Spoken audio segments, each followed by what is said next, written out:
Joining me now is Erika Donald. She's guest faculty at the Leadership Institute. She's also the CEO of Optima Ed. She's also, and she says this is her favorite title, she's the wife of Congressman Byron Donalds. Erika Donalds, welcome to the David Pollack Show. Yeah, David, thanks so much for having me. I appreciate it. Oh, it's my pleasure. Thank you so much for joining us. Why I'm so excited to have you on the show today, because there's so much going on in politics. And you know, the border is a big issue with a lot of people. Education has been brought up, talking about eliminating the Department of Education. Education is a common topic. And, you know, I really like having people who understand education, and that's your focus. And especially here in the state of Florida, where we have school choice. And this week is National School Choice Week, I believe. It is, yes. The entire country is celebrating school choice, although Florida is the school choice state. Absolutely. And that's what's cool. See, you know, there's been a lot of news, and I mentioned earlier in the show that we're going to talk about it later. But, you know, Ron DeSantis come back to the state of Florida to be governor. And last year we passed school choice, and it's been really good. I know a lot of people are participating in the program. And since it's National School Choice Week, I wonder if you could just tell us a little bit about what is school choice?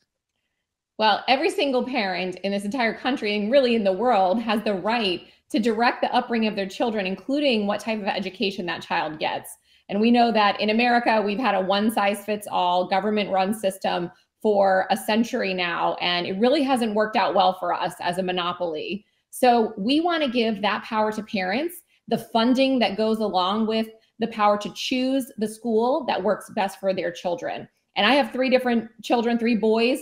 I have chosen different schools for them over the years and been blessed to do so. But here in Florida, we've given every single parent the right to have an ESA, Education Scholarship Account, and choose the school that works best for them, for their values at home. We've seen some crazy things happening in public schools with political and cultural indoctrination.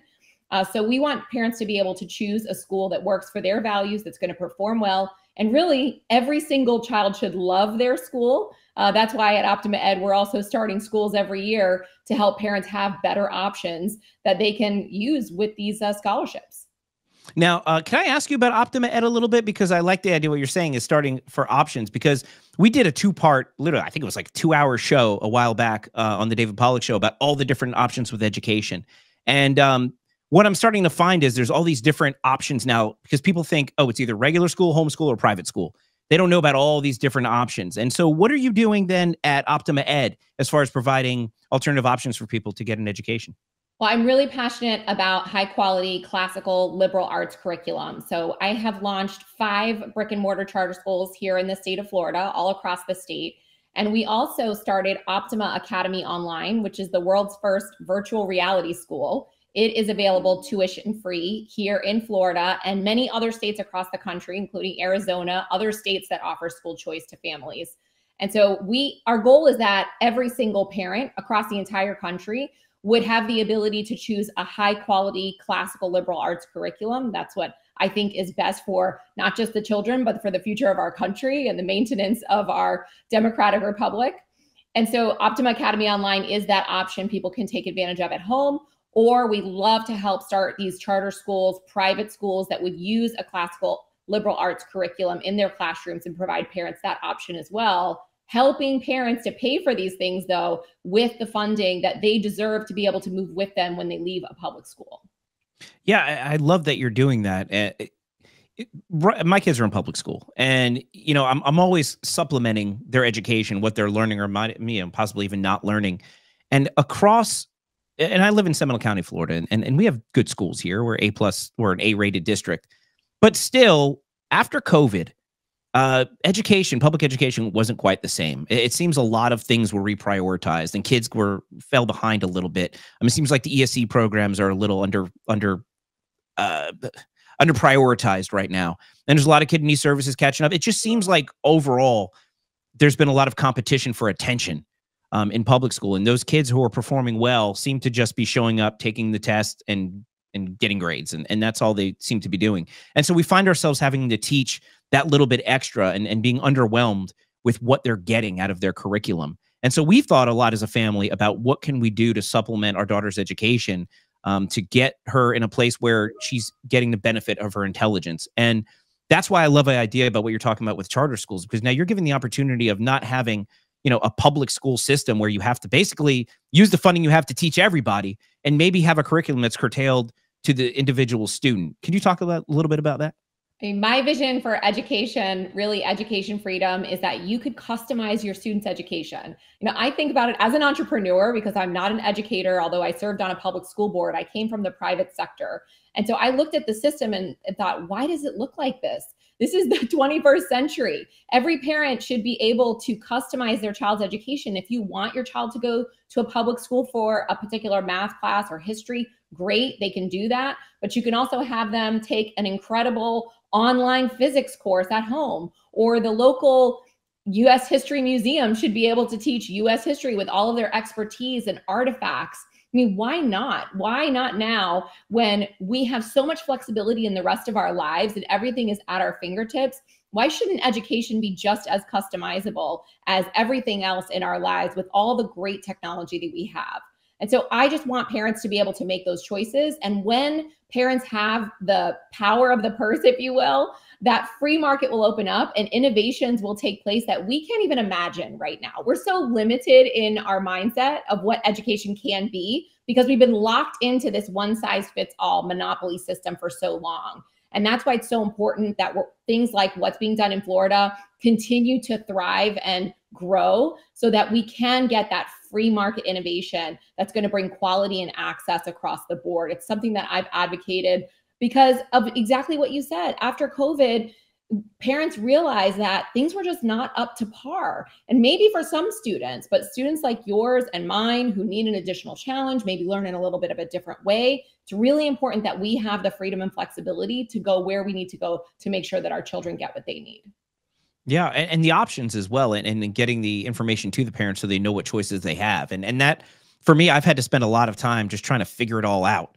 And so that's why I love about what you're doing, because we need to, I do think we need to customize education, because and I've been calling it, I've kind of changed it. I don't call it public schools anymore. I call it government schools, because people need to reframe the way they think about it. It's the government option for education.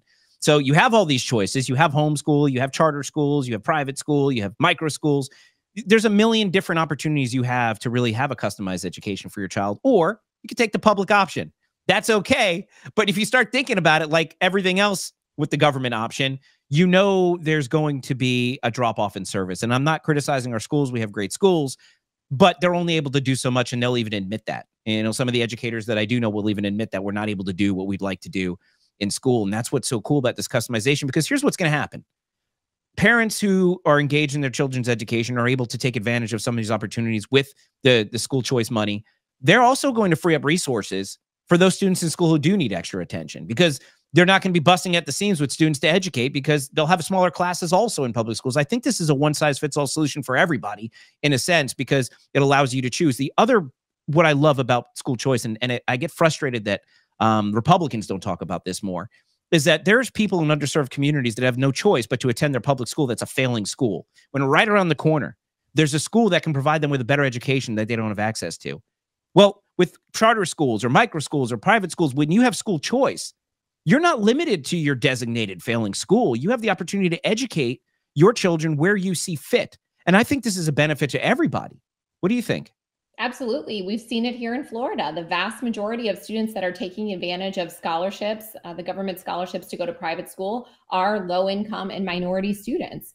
And we're going to see that continue to grow, because these families care about their children's education just as much as a middle income family. I see it all the time in the schools that we open. These parents are beating down the door, wanting their child to get in through a lottery system to a charter school that's going to provide them a better chance at getting out of poverty, a better chance at a future that includes college or a career, because they've seen the results of the local public school. It has failed them. It has failed their family for generations in times, and they want out. And so charter schools have been providing that in the state of Florida for about 25 years now. We are a leader in charter school education, with over 10% of our students in Florida attending charter schools. Now the ESAs open up just last year. We had over 500,000 students who applied for the ESA in just the first 6 months alone. Unfortunately, there's not a place for all of those students just yet in private schools. They're overrun, they have waiting lists, And that's why it's so important that the government get out of the way, just like in everything else, when the government is trying to, quote, create a free market, but then they put all of this red tape in there. Let the parents be the ones to hold the schools accountable. Parents can do that as long as they have information, accountability through transparency. And so I encourage the state legislature, who is in session right now, tinkering around with the program, to actually reduce the red tape for families, reduce the red tape for suppliers, schools that are participating in the program, so that the free market actually flourish. What is the, if you look at college, because state college, especially in Florida, is becoming really competitive. You know, I went to Florida State years ago. Go Noles. Yeah, go Noles, right? I don't know that I can get into Florida State now. I keep hearing stories about kids with like 4.5 GPA. I wouldn't have got in right now. I admit. That's what I'm saying. So, you know, with public education in Florida at the upper level getting more competitive, how do homeschool, microschool, charter school educated kids compare as far as acceptance rates? Does it improve their chances of getting into a college that's becoming more competitive? Does it give them an advantage, or does it give them a disadvantage?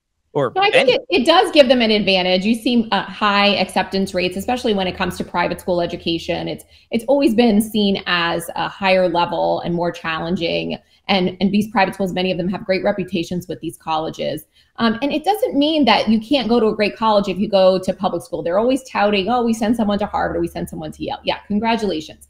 But what matters is, are you setting up that individual student to succeed? What breaks my heart is when I hear from families who are coming to our school whose child is in 7th or 8th grade, who has hated school for the past 5 or 6 or 7 years, who hates learning. I mean, how can a child succeed in life if they have been in a desperate situation all of that time, whether it's because socially the school doesn't work for them, it doesn't work for their learning style, they have a special need that is not being met, whatever it is, we are not setting these kids up to succeed if they do not love to learn. So it doesn't matter if they're going to college, if they're going directly to career, because there are far more careers now that do not need college degrees to go into all that debt just so Joe Biden can forgive it. But students can actually obtain skills to go directly into the workforce. But if they don't love to learn, if they don't learn why America is the greatest country the world has ever known, by learning the history of our country and the history of the world to maintain themselves as a respectable citizen, these are the things that are missing. It's not even about getting into college anymore. It's just about being able to function as a responsible adult and learn the things that you need to learn to be successful. That's what's missing in our public school system. And at Optima Ed, that's what we're trying to instill with our foundation. We're helping other schools and other organizations promote school choice, promote empowerment of parents, to help parents fight for those things for their kids. Yeah, you know, I was joking with a friend the other day because we were having this discussion, and especially about like the shortcoming in civics. And to Ron DeSantis's credit, he had a focus in reintroducing civics back into the curriculum in the state of Florida. But I was having the conversation with a friend. I'm like, I don't think if you send your kids to a government school, the government's necessarily going to teach your kids how they don't need government. Like, I think you're sending them to the wrong place if you want them to be, you know, free market type thinking people. Send them to government schools, they're going to want you to think like government educated people. So that's why I think this charter school and every other option, and that's why I love that Florida and other states now are following suit and giving people choice. I think that's a great thing.